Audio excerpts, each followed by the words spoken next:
these are many other ways that I identify the so-called black Hebrew Israelites as wolves in sheep's clothing. 1. The curses in Deuteronomy that they prefer to about the Jews being expelled and being put into slavery in various other ones are in Deuteronomy, are in the Bible, and are by God. So how would the white man be the devil, or would need to be the devil? He wouldn't. Okay. The Romans was chose by God to expel the Jews in 70 AD. And they was brought to Egypt and made to work in the Egyptian mines as slaves. Now, so-called black Hebrew Israelites will claim that America is a new Egypt. And that's false. Just because we got a pyramid on the back of the dollar bill, that symbolizes something else. Okay? And they say, oh, well, there's bondage in America. Okay, but if you don't understand the Egyptian origin, and I'm not even going into great detail about how racially they are and how they judge unfairly upon the streets, but this next part, I'm going to disprove the claim that the white man is Esau. Now, not only was Esau Jacob's brother, an Israelite, but he had wives from Canaan. Okay. Now I'm going to show a part of a video that I'm sampling from my buddy that's a Jew. His name is Asher. And he's going to interpret Esau's correct color. As a matter of fact, the Bible actually calls Adam red.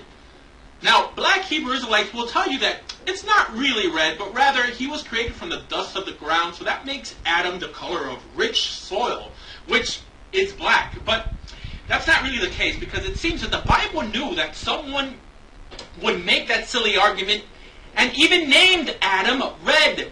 Dam in Hebrew means blood. And what's the color of blood? You guessed it, red. And it's actually from the same root for red, which is Adom. So now Adam, if he was any color, he was not black, but red. And if you actually think about it, how could the woman be black when she was not created from the dust of the earth, but rather from the rib of Adam? And ribs do not transmit racial features. If anyone is dumbfounded on where we can find red dirt, just visit Alabama or Georgia and you'll see what I'm talking about. So Adam was not black and he was not white. Actually, black Hebrew Israelites seem to believe that biblically there are only white and black men. And any notion that something in between could have existed really hurts their racist agenda. It's actually a bit ridiculous to try to apply any race to Adam, the first man who was made in the image of God and who represents the making of all humanity and not one person or race of people. But that's not all. They also teach that non-blacks are just a mutation of black albinos. Friend, when we begin to racially analyze a text, a total ethical breakdown begins to occur, where the book that was given to us to elevate our lives is used to oppress and discriminate via race. So, what are the origins of the white race? Well, according to the black Hebrew Israelites, Esau was the first white man. White? How could he be white when the black Hebrew Israelites teach that his father Isaac was black? Well, they teach that he was an albino, although this appears nowhere in Scripture. The teaching stems from the idea that because Scripture states that Esau was born red or reddish, it means that his skin was so white that his blood showed through his skin, and blood is red.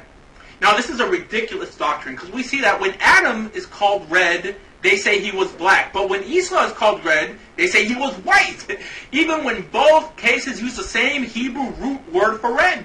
Actually, if we're looking for a people with a reddish color to the skin, then we don't have to go too far. Many people fit that description in our world today. So, why white people? I'll tell you why. Racism. But actually, the verse states that he came out red, such as a hairy garment. So it may have been referring to the color of his hair, not skin. But they still overlook this.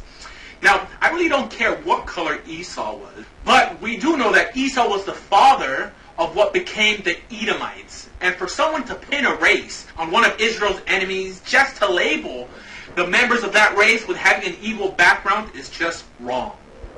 Actually, if you do a study for the word red in Hebrew, you'll find that King David is also called red, when the black Hebrew Israelites claim that he was also a black man. Also, in Song of Solomon, we see that Solomon is also called red. Furthermore, in Lamentations 4:7, it states that the Hebrews are referred to as red. As a matter of fact, the biblical text also states that Esau's wives were black women. Now, wouldn't that eventually change Esau's supposedly white descendants to not white? And more, who would his descendants be marrying when Esau was the first and only white man? Yes, friends, you know that they would be marrying other people of color, which would ultimately dilute any white complexion they may have had.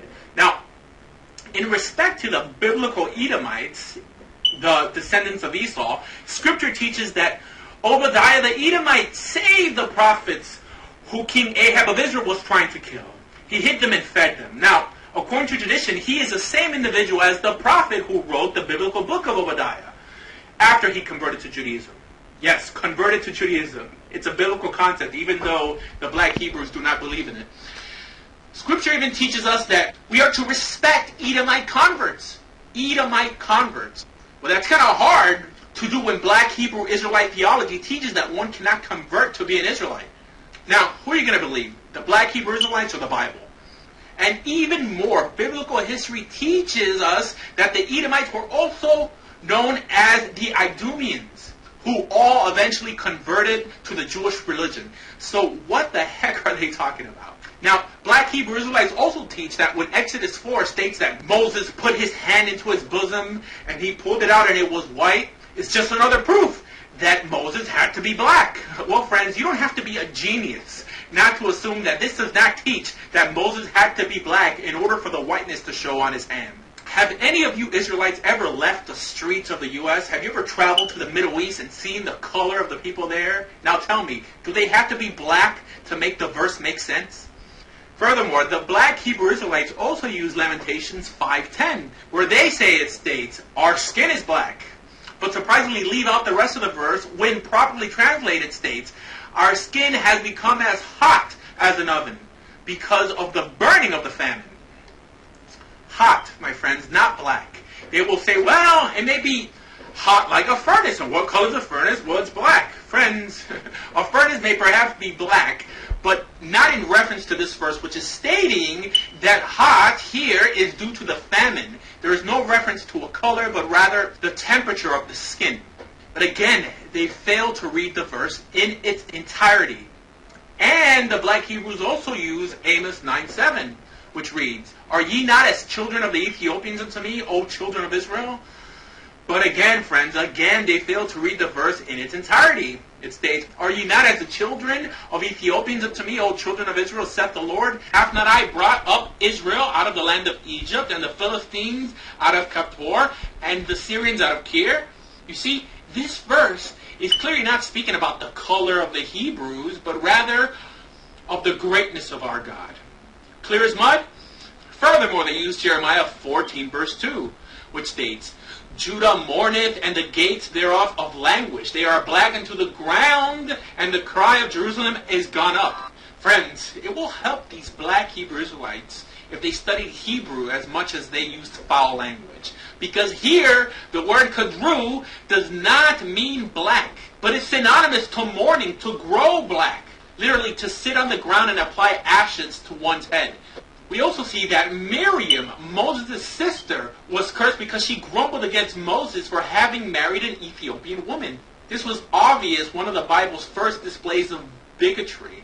How could she have complained about the complexion of Moses' wife when she herself was black?